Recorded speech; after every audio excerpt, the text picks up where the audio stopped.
Hey everyone, welcome to part 4 of our Google Ads course. In this specific course, we're going to be talking about audience targeting. So Google's audience solutions are a set of strategies and products that can help you reach high-value consumers that are in various stages of the buying journey. And if you watch through this entire video, we're actually going to be diving into the Google Ads platform to build out comprehensive audience targeting and audience campaigns.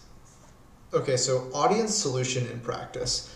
So if you're an advertiser and you're utilizing Google search campaigns and you're bidding on the term bicycle sales online, every single person that searches bicycle sales online has different intent, different behaviors, different interests, and different characteristics, right? And the goal of audience targeting is being able to find the nuance in your target users and send them effective messaging that helps drive a productive sale, right? So some of the people searching bicycle sales online may have already visited your website and are in the middle of researching bicycles. Others might be just passionate about outdoor adventure and just want to see what's out there.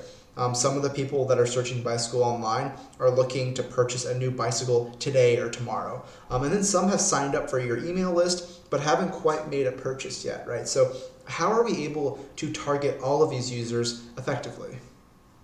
So tailored targeting. How can advertisers tailor their campaigns to really suit their various audiences? So Google Search Audience Solutions allow you to create audience lists based on a multitude of signals, and then layer those audience lists into your ad groups or your campaign. And this will allow you to really focus in your bids on different creatives, different audience signals, and different keywords in a myriad of ways that end up driving results, right? So with audience solutions, you can combine the intent exhibited from a search like bicycle sales online with insights about those potential audiences. That way, you can really create more informed decisions that drive consumers to buy at the right time and in the right moment. So they have generally have a better experience with you, the advertiser. So you're evolving to meet the consumer expectation. And when you think about it like that, right, think about how technology continues to shape people's lives and the shopping behavior is continually changing.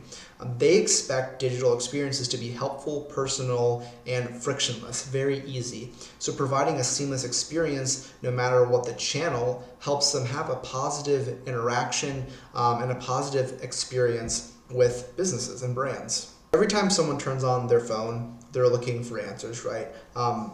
Again, when someone searches bicycle sales online, they might not be ready for bicycle sales today, right? They might have read a blog yesterday. How do you target those people in a nuanced way that makes them feel like the experience is meant for them?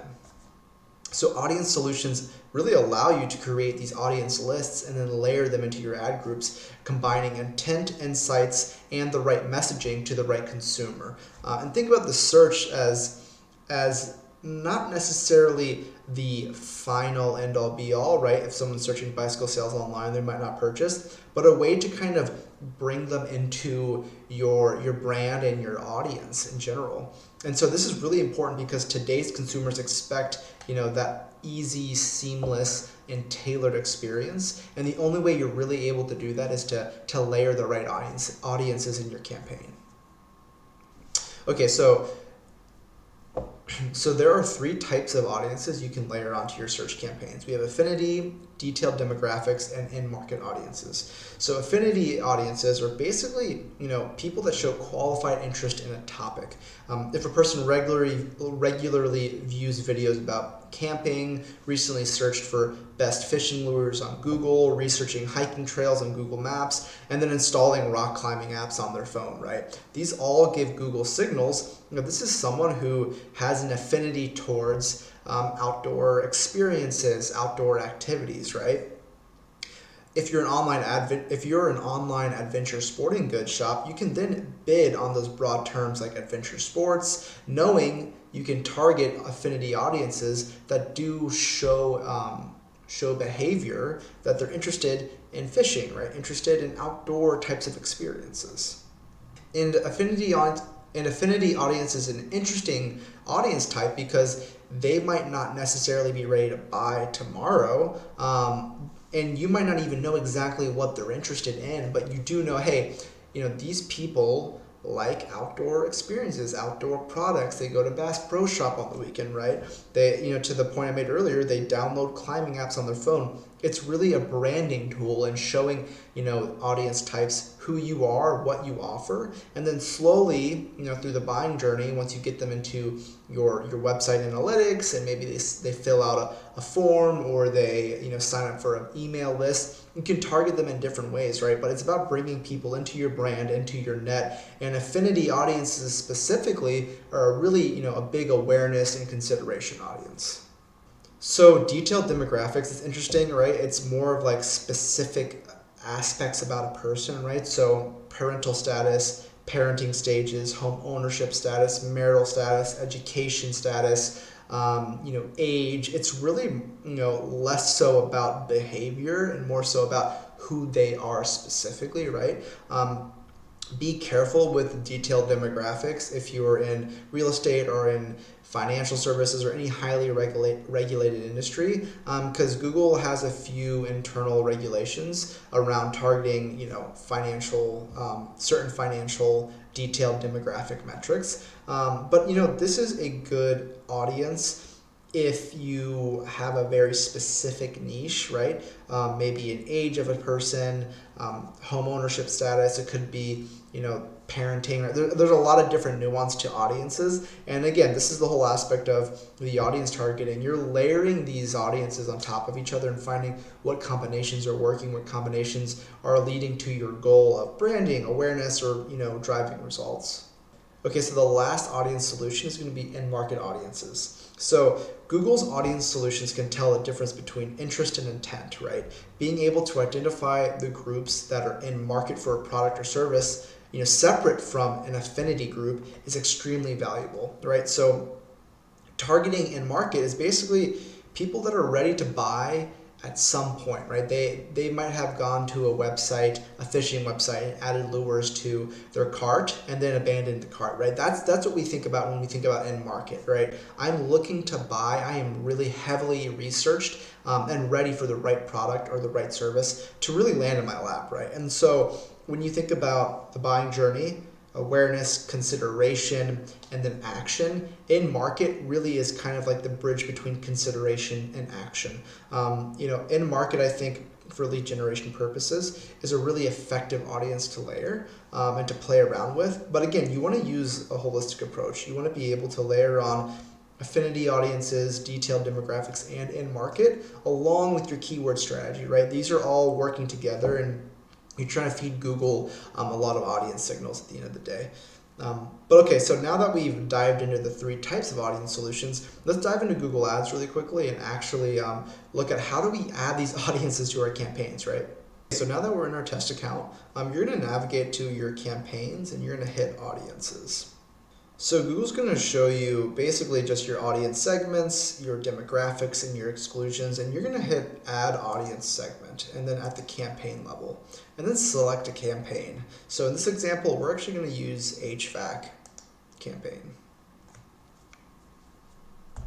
So there's 2 types of targeting, right? We have targeting and observation.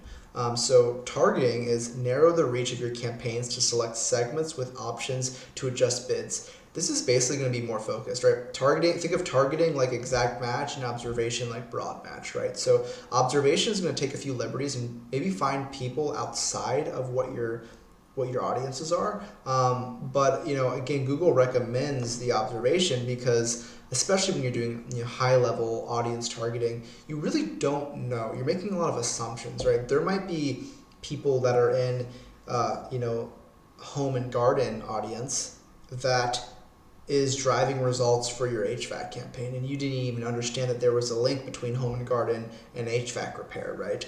So again, something to think about. So I like to usually start around observation. I like to use targeting when I know a specific audience is driving the results that I'm focused around. So let's make sure we're clicking observation. And then you can hit browse, and this way browse gives you basically all the options that you can select from and then dig a little bit deeper. But then if you're just trying to wonder, hey, is there an audience somewhere in Google that has to deal with HVAC? We can search that, right? So let's start with just the search and say, hey, is there any audiences around HVAC? And then Google will say, hey, there's climate control, plumbing services, home inspection, maybe not general contracting, but you can add a lot of these, and then Google will tell you in-market audiences. These people are in market for plumbing services, in market for home inspection services, in market for climate control and air quality. And then when you hover above the audience, Google will actually tell you, hey, this segment is looking at fans online, air conditioning, ceiling light fixtures, and they're watching YouTube videos that have to deal with HVAC and climate control and fluid handling, right? So Google actually tells you, like, these are real people, that are really online doing research and looking at, various climate control and air quality, right? And so you can scroll down and just look through all the different aspects. If we want to do a little bit more browsing, we can go into the Affinity and just see what they have, right? So you can break down pretty much any one of these audiences to find an even more detailed audience. You can do it at the broad level, right? So you can do all of home and garden, which I don't recommend because that audience is so large, right? It's hard to really understand what's driving results. Or you can hit this drop down right here. And then within the home and garden drop down, do-it-yourselfers, home decor enthusiasts, you can click something like that. You can drop down the lifestyle hobbies, and then find family-focused hobbies. Like, you can get really detailed with this approach, and this can kind of give you some ideas of what is out there. And again, this is the Affinity audience, so maybe you're just trying to find people that are do-it-yourselfers that might need some HVAC repair down the line, but are really focused on improving their home, right? We can go back to the in-market audiences here, and then again dive deeper into some of these aspects, some of these targeting options. So we can hit home and garden, and the in-market audiences have a lot more options, right? So now we can go into, let's look at home appliances and see what's out there.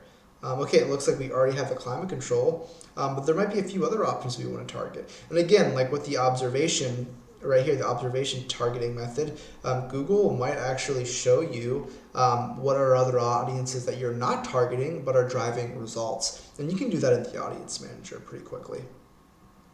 And then we can go back and then we can hit your combined audience segments. You have nothing here. And then we can hit detailed demographics, and this is where you're going to see the parents, marital status, education.